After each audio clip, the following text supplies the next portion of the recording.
The morning mist clung to the surface of Silver Lake, my private slice of paradise, as I crouched by the water's edge, camera in hand, hoping to capture the sunrise. My golden retriever, Buddy, sniffed a patch of reeds nearby, his tail wagging lazily. This was our sanctuary, a 10-acre haven I'd scraped and saved for after decades of grinding through a job that chewed up my patience and spat out cynicism. I thought I'd left petty tyrants behind, but that illusion shattered when a shrill voice sliced through the quiet. You're not allowed here." Buddy's ears shot up, a low growl rumbling in his chest. I lowered my camera, my stomach tightening. I knew that voice. Lydia, the self-crowned queen of the Pine Crest Homeowners Association, a woman who wielded her title like a scepter and expected everyone to kneel. She stormed through the saplings I'd planted last spring, her face a blotchy red, phone already out, filming me like I was some criminal. Her hair, a rigid blonde fortress, seemed impervious to the breeze. "This is a restricted zone," she shrieked. "You're violating HOA Bylaw 12, Section B, the Lakeside Preservation Ordinance." I took a slow breath, trying to keep my voice steady, the way you'd soothe a spooked animal. "Lydia, this is my property. My lake. You're the one trespassing." Buddy pressed against my leg, uneasy. Her eyes flicked to the small tent I'd pitched by the fire pit, a cheap thing for lazy afternoons when the fish weren't biting. "That's an illegal campsite," she spat, panning her phone over my tidy setup. "A couple of chairs, a cooler, fishing gear. Your filth is poisoning our pristine ecosystem." I tried again, patience fraying. "The HOA's jurisdiction ends half a mile back at the road. This land's been private for decades. I've got the deed, the surveys, everything." But Lydia was beyond reason, her voice climbing to a fever pitch. "Forged documents, obviously. I'm calling the police." She jabbed at her phone. 911, I need officers at Silver Lake now. There's a squatter with a dangerous dog." She glared at Buddy, who was sitting calmly, tail thumping hesitantly. "Dangerous? Buddy was more likely to drown you in affection." "He's not aggressive, Lydia," I said, my tone hardening. "He's my dog, and you're lying." She clutched her phone dramatically. "It's lunging. I fear for my life." Buddy hadn't moved an inch. Red and blue lights flickered through the trees before I heard the sirens, coming up the private road I'd paid to maintain. Lydia smirked, her face alight with spiteful triumph. My mind raced. How could I prove she was the intruder? What if they believed her about Buddy? The thought chilled me deeper than the morning air. "I'm James, by the way." After 25 years navigating high-stakes deals and difficult people, I'd bought this land to escape, to find the kind of peace my grandpa used to describe, where a man could hear his own thoughts. Buddy came into my life 5 years ago, a scrawny pup abandoned at a work site. He's family, my shadow, the best companion I could ask for. Protecting him is second nature. The Pinecrest HOA was a known nuisance. Their cookie-cutter lawns and rigid rules lined the main road I used to reach my property.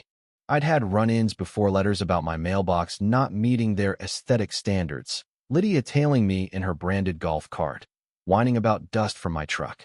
Each time, I'd shown my paperwork, and she'd backed off, muttering about outsiders. My friend Tom, a no-nonsense architect, had warned me about her. "Lydia's infamous," he'd said. "My buddy lived in Pine Crest. She fined him for planting unapproved tulips." Then there was Earl, an old-timer on the far side of the development, who chuckled about Lydia trying to cite his goat for noise violations. "That woman's got more nerve than a bad tooth," he'd said. I knew she was trouble, but I hadn't anticipated this level of malice. 2 deputies crunched through the leaves, one older with a weathered face, the other younger, fidgeting with his vest. Lydia launched into her tirade. "He's a squatter, officers. This is HOA land, a protected shoreline." I stayed calm. "I'm James Harlan. This is my property, and Buddy's my dog." I nodded toward my truck. "I've got my deed and surveys if you want to see them." The older deputy, Sergeant Carter, nodded. I retrieved my satchel, handing over the laminated deed, a crisp survey map, and tax receipts. Lydia muttered about fraud, but Carter studied the documents, then turned to her. "Ma'am, you're mistaken. You're on Mr. Harlan's land." Her jaw dropped, her face paling. "Trespassing?" she sputtered. "But the preservation ordinance." Carter's voice sharpened. "This is private property. Mr. Harlan can camp here, and his dog's no threat. Making false 911 calls is serious. Lydia's eyes burned with venom. This isn't over, Harlan, she hissed, stalking off. The deputies left, advising me to stay vigilant. Lydia's threat echoed, and the peace I'd come for was gone. That evening, I called Tom. You were right about Lydia, I said. She's unhinged. He urged caution. People like her get vicious when cornered. My instincts screamed to prepare, so I set up trail cameras originally for wildlife, now for protection. Under dusk's cover, I positioned them strategically, one by the tent site, one on the path Buddy used to drink, one by my dock, and a wide angle for overview. It felt like fortifying for war, absurd for a man who just wanted to fish. At 2 a.m., the cameras caught Lydia and her sons, Nate and Cody, creeping onto my land. The infrared footage showed Lydia directing them like a drill sergeant. Nate slashed at the air where my tent had been, his knife glinting with vicious glee. Cody scattered fishing hooks in the mud and branches where Buddy drank, a deliberate trap to maim him. Their voices, faint but clear, chilled me. Teach him a lesson, Lydia sneered. Ruin that loner's life, Nate growled. Make sure that dog's done, Cody added. My rage boiled. This wasn't just vandalism, it was evil. The next morning, I found them by my fire pit, smirking like they'd won. Lydia, I called, my voice sharp. Buddy barked, sensing my tension. Her sneer faltered when I held up my phone, playing the footage. I know what you did. Nate lunged, smashing my phone to the ground. Cody grabbed a canoe paddle, swinging it at me. I dodged, but it slammed into my arm, pain exploding. Buddy lunged to protect me, only to yelp as a hook pierced his paw. Blood welled, and my world narrowed to one goal: get him out. I scooped Buddy up, ignoring the fire in my arm, and jabbed my walking stick into Cody's gut, buying a moment. I stumbled through the woods, their shouts behind me, and reached my truck. I laid Buddy on the seat, his whimpers breaking my heart, and sped off, the SD card safe in my pocket. At the vet, Dr. Lopez confirmed 3 deep cuts in Buddy's paw, one near a tendon. These hooks were placed to hurt him, she said. My own ER visit revealed a fractured forearm and bruises. An argument with neighbors. I told the doctor, keeping it vague. At the sheriff's office, I laid out everything for Sergeant Carter: the footage, the assault, Buddy's injuries. The SD cards showed Lydia's conspiracy, and Carter's face hardened. This is serious, Mr. Harlan. Assault, animal cruelty, conspiracy.